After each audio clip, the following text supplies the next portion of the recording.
ఏంటివి చిన్న చిన్న ముక్కల్లా ఉన్నాయని చూసేస్తున్నారా? టూటీ ఫ్రూటీ అండి. మనం ఇంట్లోనే ప్రిపేర్ చేసేసుకోవచ్చు. దేంతో ప్రిపేర్ చేశాను అనుకుంటున్నారా? చూసేయండి మీరు కూడా.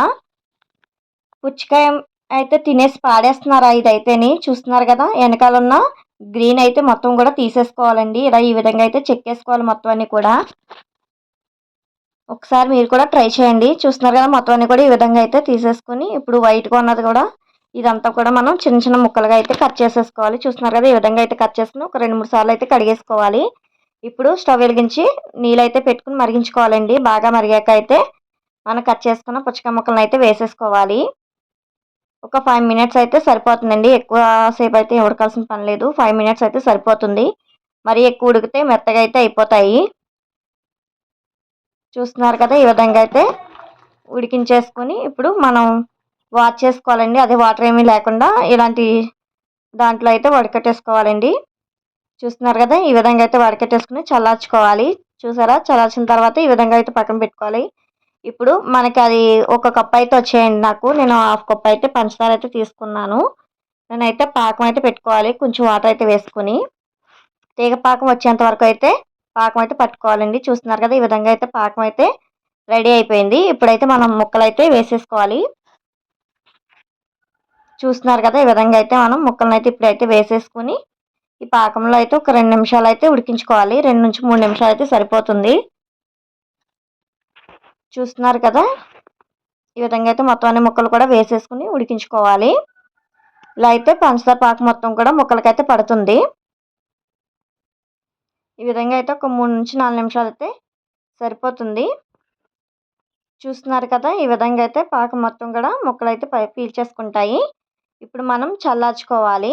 ఒక 2 అయితే నేను 2 గిన్నెలు అయితే వేసుకుంటున్నానండి. నా దగ్గర గ్రీన్, ఎల్లో అయితే ఫుడ్ కలర్స్ ఉన్నాయి. రెడ్ అయితే లేదండి. మీకు రెడ్ కలర్ కూడా ఉంటే రెడ్ కలర్ కూడా వేసుకోవచ్చు. చూస్తున్నారు కదా, ఈ విధంగా అయితే 2 గిన్నెలు అయితే సపరేట్ చేసుకున్నాను. ఇప్పుడైతే గ్రీన్ ఇంకా ఎల్లో అయితే ఫుడ్ కలర్ అయితే వేసుకుంటున్నాను. ఇందులో 1/2 టేబుల్ స్పూన్ అయితే వెనిలా ఎసెన్స్ కూడా నేను వేసుకుంటున్నాను. ఈ విధంగా అయితే కలర్ అయితే కలిపేసుకొని ఫ్యాన్ గాలి కింద అయితే ఆరబెట్టుకోవాలండి. ప్లేట్లో లేదా పేపర్ మీద కూడా వేసుకుని ఒకరోజు నైట్ మొత్తం కూడా ఫ్యాన్ గాలి అయితే ఆరబెట్టేసుకోవాలి. చూస్తున్నారు కదా, ఈ విధంగా అయితే కలిపేసుకుని ఇలా పేపర్ మీద కానీ ప్లేట్లో కానీ వేసుకుని అయితే ఫ్యాన్ గాలి కింద అయితే పెట్టేసుకోవాలి.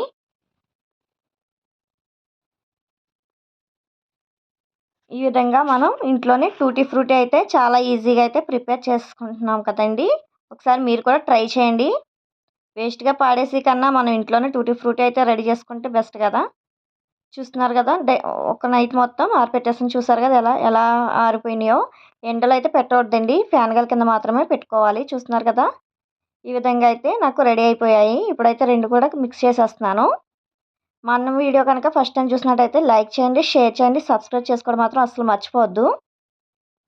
చూస్తున్నారు కదా, ఈ విధంగా అయితే కలిపేసుకుని ఒక బౌల్లో అయితే మనం వేసేసుకుని స్టోర్ చేసుకోవడమేనండి. చాలా అంటే చాలా సింపుల్గా అయితే రెడీ అయిపోయాయండి. చూస్తున్నారు కదా, రెడ్ కలర్ కూడా ఉంటే ఇంకొంచెం కలర్ఫుల్గా అయితే కనిపిస్తుండే. నా దగ్గర అయితే రెడ్ అయితే అవైలబుల్ అండి. సో మన టూటీ ఫ్రూటీ అది కూడా పుచ్చకాయతో అయితే రెడీ అయిపోయింది. మీరు బొబ్బాస్కాయతో కూడా రెడీ చేసుకోవచ్చు. Please subscribe my channel.